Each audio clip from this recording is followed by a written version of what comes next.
Dobro večer, poštovani gledalci. Naš gost večeras je uvaženi američki profesor filozofije i studija holokausta i genocida David Pettigrew. Dobro vam večer i dobrodošli u naš program, profesore. Good evening and thank you. Znam da pratite političku situaciju u Bosni i Hercegovini. U posljednje vrijeme su nekako sve učestalije najave razgradnje države i državnih institucija. To sve dolazi od Milorada Dodika, predsjednika manjeg bosansko-hercegovačkog entiteta. Tako je najavio i entitetski izborni zakon. Kako to tumačite?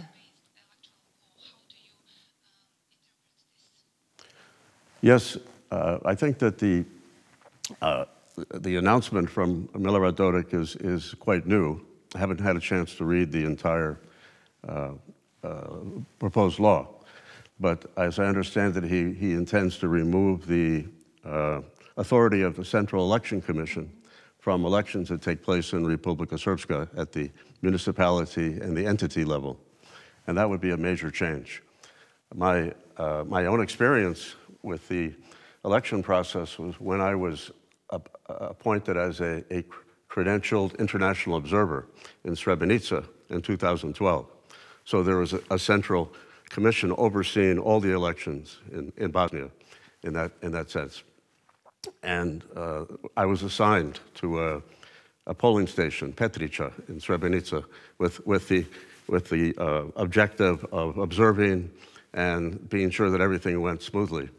And it was a very complicated process, both during the day with different kinds of people voting. We had provisional ballots with people coming from Serbia, and also mail-in ballots, and then voting by internally displaced persons. And the process took a long time to even count the votes. So the election, that was October 7th, I believe, 2012, and it took until December for the votes to be counted and finalized. So I think that there was a lot of problems with the local election, and it's important to have a central objective Central Election Commission to oversee the process. But in general, I see this as you suggested in your question, as just another among many strategies to try to undermine the stability of Bosnia and to move Republika Srpska in the direction of secession. Mislite li da je moguće da se nešto takvo u stvarnosti i obistini? Iz Sjedinjenih Američkih Država je stigla poruka kako oni neće dozvoliti nikakvo antidejtonsko djelovanje Milorada Dodika. Vjerujete li da će zaista stati uz Bosnu i Hercegovinu? Amerika.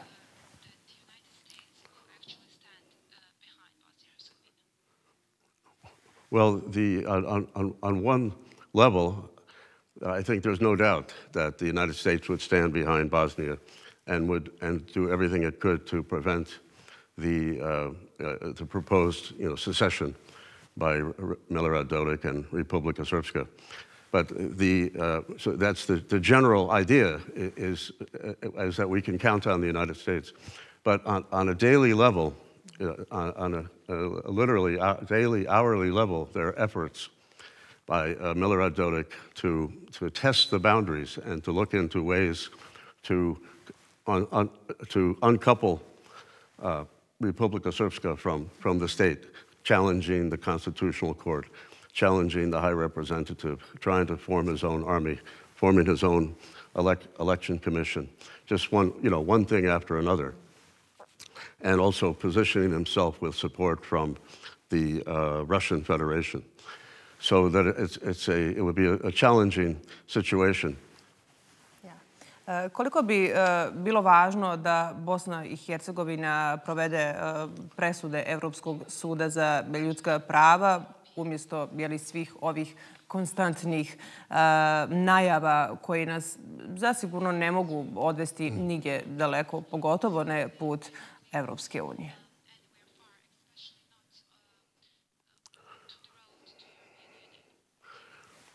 I think that's right, that it's extremely important to implement the judgments of the European Court of Human Rights.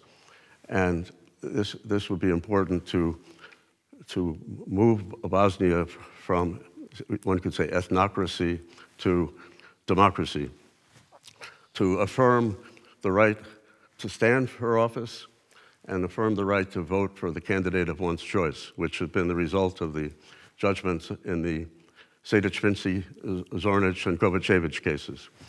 So it'd be extremely important to affirm the rule of law and move towards democracy. What I would like to comment on is that recently the High Representative in an interview seemed to minimize the importance of these judgments or even dismiss them altogether. And I would like to say, on the contrary, that I think it's the legal obligation of the High Representative to implement these judgments, and according to something called the final authority in theater of his position, where when no one else is able to do it because of the deadlock caused by the Dayton Accords, this is the key role of the High Representative to implement these judgments and assure human rights.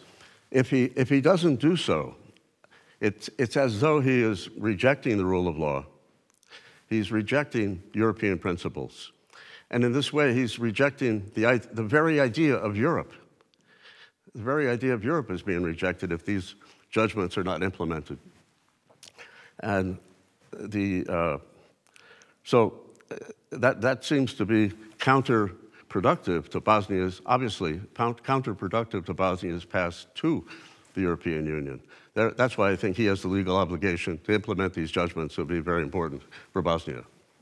Da, a zašto mislite da to ne čini i vjerujete li da Christian Schmidt treba malo više i češće da koristi svoje bonske ovlasti kako bi zaustavio ovo antiustavno djelovanje Milorada Dodika? Malo čas sam vas htjela pitati koliko generalno političari i u Bosni i Hercegovini pa i regionalno ozbiljno shvataju sve ove prijetnje Milorada Dodika?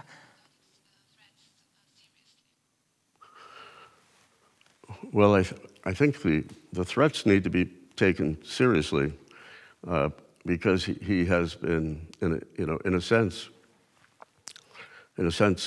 Republika Srpska was created as a genocidal or separatist project, and so that's been a goal from the beginning to eliminate non-Serbs and to maintain a kind of independent sector of the Serb world.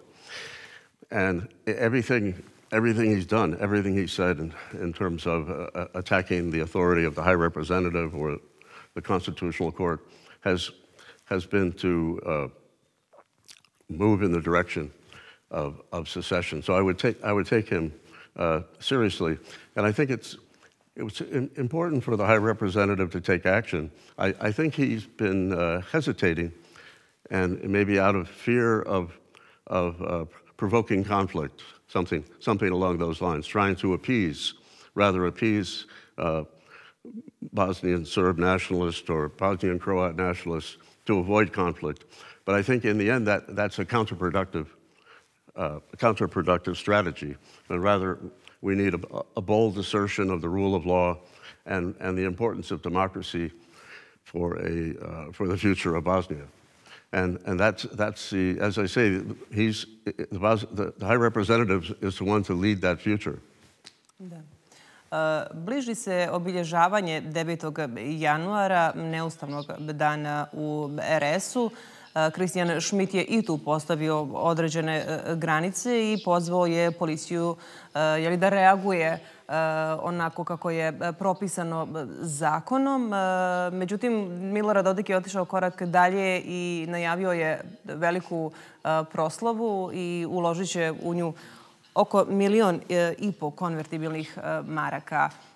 Kako to možemo tumačiti? Čini se kao da Dodik svaki puta kada dobije neku opomenu od Christiana Schmidta da on nekako pojača svoje antiustavno djelovanje. Šta mislite kako će se završiti ovo obilježavanje 9. januara i hoće li pravosuđe uraditi svoj posao i u ovom dijelu?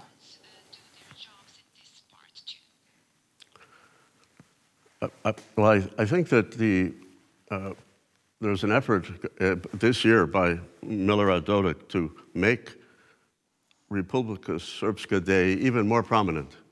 I'm not sure about how much money is being spent on it, but I was reading that he has a kind of a new slogan where Republika Srpska Day becomes the symbol of freedom. And he puts that in the context of the importance of preparing to defend Republika Srpska. So it seems to me he's playing into this ideology of victimization, that somehow we're under attack and we need to defend ourselves, and this is why we're preparing a Republika Srpska Day celebration that's bigger and better than ever. And it reminds me of the plaque in Sokolac that I was researching, which describes the genocide as a defensive homeland war. So so his rhetoric about Republika Srpska Day is borrowing on this idea that somehow he's defending the Serbs from some anticipated, offensive. Da, htjela sam da vas pitam od koga brani Srbe i od koga brani RS? Čini se da je samo njemu poznat taj odgovor. Jer ko ih napada zaista? Well, it's a kind of delusion that was almost created by Milosevic at Kosovo Polje in 1989, where this illusion of the Ottoman Empire was cast. But in this case, in the preparation for Republika Srpska Day, Milorad Dodik made the point of criticizing Ramiz Selkic and saying that he wants to arm the imams. So this is just another case of something that I find that's outrageous, in the sense that he's always using this kind of Islamophobia or Muslim hatred in his hate speech. And I'm frankly surprised that the international community doesn't respond to this. But to answer the question, it's the delusional threat of what is often referred to as, what did he say? He said the civil state is a Muslim delusion. So he's threatened by democracy. That's the problem. He's threatened by representative democracy, which would weaken his ethnocracy and weaken his nationalist position. Milorad Dodik je na crnoj američkoj listi, a on se nekako opet uzda u tu pomoć Amerike i pobjedu Donalda Trumpa na idućim izborima i kaže ukoliko Trump pobjedi da će on tog trenutka proglasiti osamostaljenje RS-a. Kako to komentarišete? Yeah, that's difficult to comment on, but it makes his intentions clear. Da. Protiv njega je u toku sudski proces. Više puta je trebalo da bude održano ročište, međutim, svaki put je gotovo otkazano. Šta mislite kako će se ovaj sudski proces uopće i završiti i kakav je ovo test za pravosuđe u Bosni i Hercegovini? Well, I think it's an important part of the process. If the international community is going to seriously engage with nationalists and separatists, it needs to engage in negotiations and dialogue. It might sound naive, but that would be a first step. And a second step would be to carry out these prosecutions, to try to affirm the rule of law, to restore respect for the rule of law. And a third and final step, which has been traditional in Bosnia, would be for politicians to be banned from office for a period of time. Usually it's not a permanent ban, but setting somebody aside who is threatening the peace. So I think that the legal process is just part of the picture, and it's an important part. the process. But I think that the High Representative and the international community has these other options. But I believe that, again, although I said it sounded like a naive position, I think dialogue is always important to try to avoid conflict. Da. Ne vidimo, evo, da se pokrenulo ništa u vezi s prijavama za negiranje genocida i veličanje ratnih zločinaca, iako ovaj zakon postoji već više od 2 godine. Zbog čega je to tako?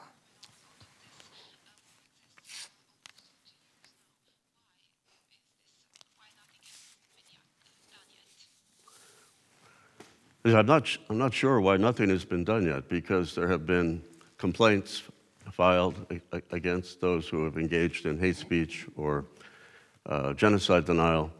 And also, I've done a lot of work to try to raise awareness about the glorification of convicted war criminals, including the mural for Ratko Mladic that stands at the entrance to Kalinovic. Yet none of these are being removed or prosecuted. And I think that one possible solution which has been proposed would be for the High Representative or the Peace Implementation Council to bring a team of international prosecutors who wouldn't be restrained by local political connections. And this would be a way to begin a period of prosecutions.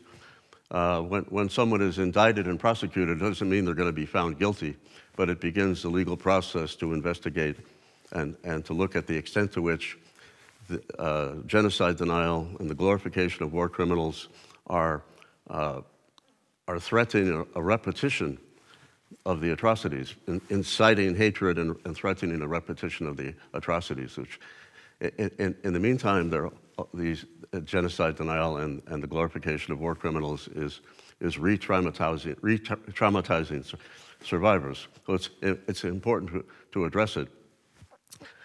And that's why I think thus far, the Office of the High Representative hasn't seemed inclined to intervene in these cases. Although at the Srebrenica Memorial Center commemoration this year, the High Representative seemed to claim that there was going to be, that prosecutions would begin. So I think we're still waiting for the first prosecution. Tako je.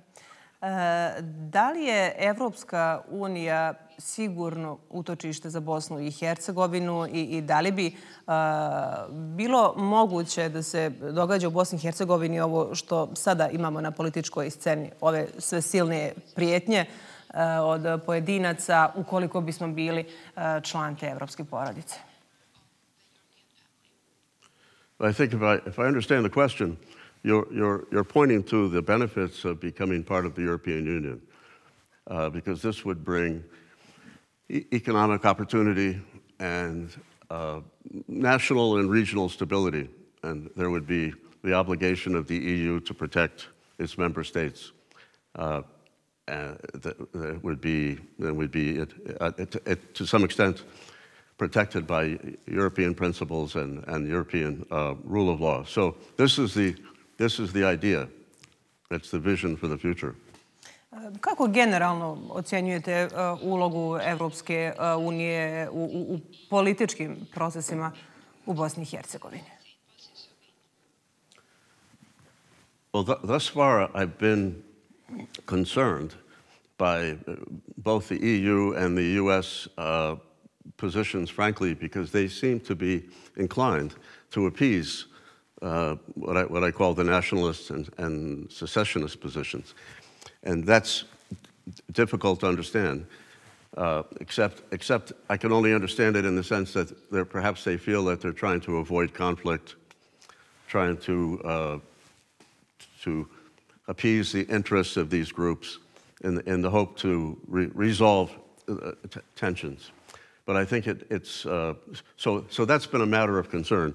And I think the path we discussed earlier in terms of things like prosecuting genocide denial, hate speech, the glorification of war criminals, implementing the European Court of Human Rights judgments, and really affirming human rights according to the European Convention of Human Rights is the path they should be on. Da. Gospodine Pettigrew, voljela bih da malo prokomentarišemo i ovu situaciju u Gazi koja se događa evo danas već 92 dana. Kako komentarišete to što svijet i međunarodna zajednica nijemo posmatraju sva ova silna ubijanja civila, iako deklarativno su za prekid vatre i šalju određenu humanitarnu pomoć, međutim, niko ništa ne radi konkretno kako bi se zaustavilo ovo ubijanje?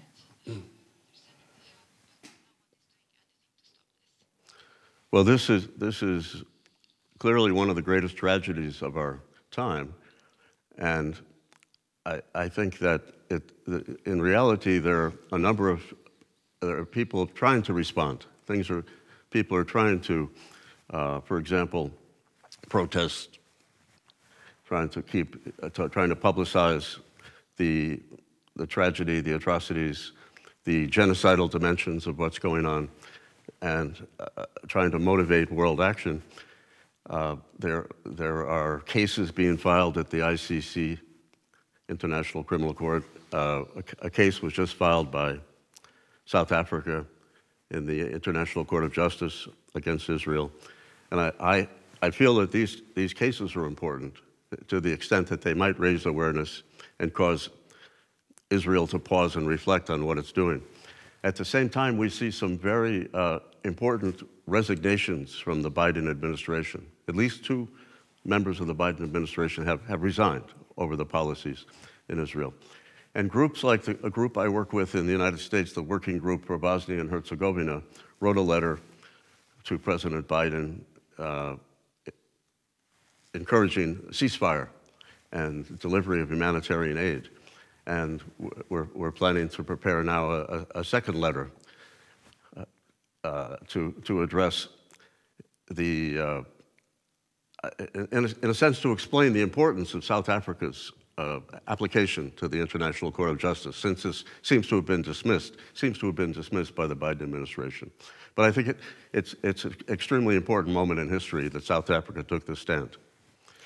Da, oči svijeta uprte su u Izrael kada je riječ o tome da zahtijevaju prekid vatre, ali nekako podjednako gledaju i u Sjedinjene Američke Države. Vjerujete li vi, profesore, da SAD može zaustaviti ovaj rat? I can only hope that we can stop this war and we can continue to put pressure on the Israeli government. I don't know if we can be successful, but I was very grateful when our Secretary of Defense, Lloyd Austin, talked about the moral responsibility to stop murdering civilians. So there are some voices that are saying the right thing and to try to stop the murder of civilians. And I think that Israel's argument is that it's the fault of Hamas. And there's some in America who would say, well, Hamas should surrender. But nothing can justify this wanton murder of civilians, of women and children. Da, htjela sam da vas pitam, ima li u potpunosti ovo zaista sve veze sa Hamasom? Jer skoro 23.000 civila je ubijeno. Well, there's a connection, but I see your point that the supposed objective of Israel is to eliminate Hamas, which seems unrealistic from the beginning. So it's just an unspeakable tragedy that civilians are suffering in this way, and so we can just continue to protest. Da. Nakon posljednjih dešavanja u Iranu i Libanu, smatrate li da se ovaj sukob na Bliskom istoku može proširiti? Yes, I think it's already being extended. It seems like there's a new bombing or a new incident or a new assassination in another country every day. So it should be a full-time project to try to contain the conflict. But I was thinking just now that it may be of some benefit to Israel to draw attention away from Gaza if something's happening elsewhere. So there could be some reason for the widening of the conflict that doesn't seem obvious, but obviously that should be contained. Da, i onda se nameće pitanje nekako i logično kome je u interesu sve to otvaranje novih ratnih frontova.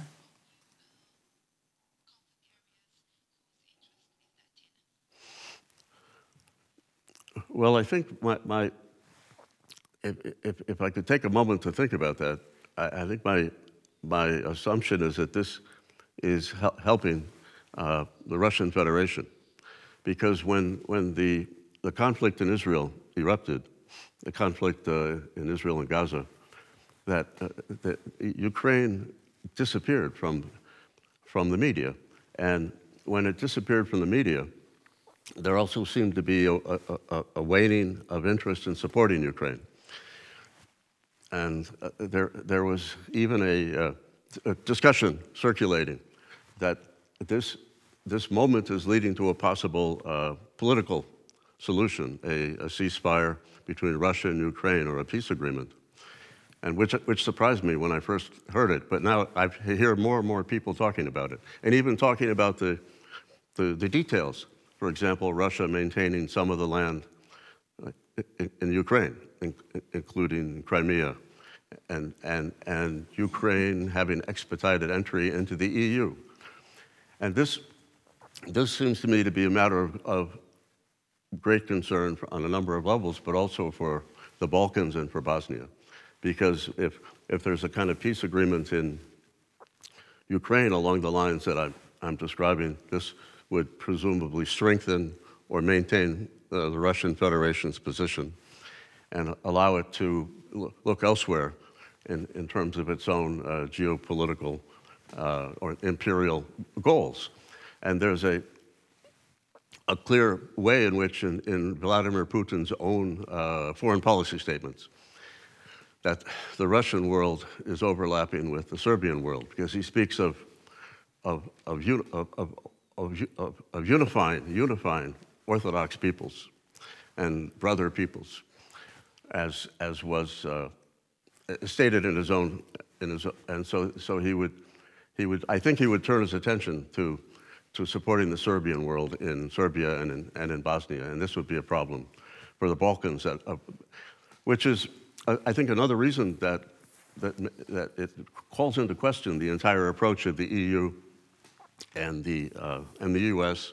in appeasing nationalists rather than expediting Bosnia's path to the EU, and in taking stronger positions on things like Republika Srpska Day, which should simply be banned. It's a kind of unconstitutional, so it's illegal in that sense. But it's also, it seems to me, illegal in the sense that it's denying the genocide, at the same time paradoxically celebrating the crimes. And it's something that shouldn't be celebrated. It's something that should be condemned and banned, if we could focus back on Bosnia. Da. Profesor, imamo još 1 minutu. Jučer je glasnogovornik State Departmenta kazao kako ovo što se događa u Gazi zapravo nema genocidne konotacije. Vi ste profesor filozofije i studija holokausta i genocida. Što vi kažete? Događa li se u Gazi genocid?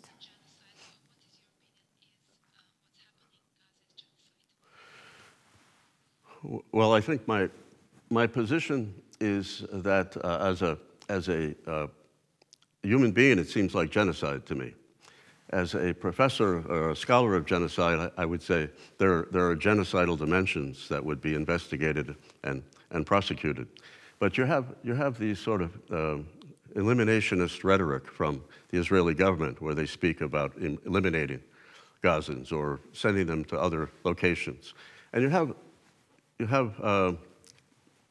the evidence of the wholesale destruction of the infrastructure of Gaza. You think what could be left after this process? So I think to deny the possibility that this will be judged to be a genocide, I think is unwise, and And it doesn't, in the end, it doesn't have to be genocide to be a war crime, that you have here horrific crimes against humanity in progress before our very eyes. And although we try to protest, one feels helpless in the face of such tragedy, and but we can protest and hope for justice. I was moved to quote Elie Wiesel, a Holocaust survivor, who said that one must never, one may be powerless, but one must never be silent. I'm paraphrasing him, and we shouldn't be silent now, and I'm glad to have the opportunity to talk about it. I hvala vam veliko na tome, profesore. Hvala što ste govorili za našu televiziju. Thank you very much. Poštovani gledalci, hvala i vama na pažnji. Ostanite i dalje uz program Hayat televizije. Do gledanja.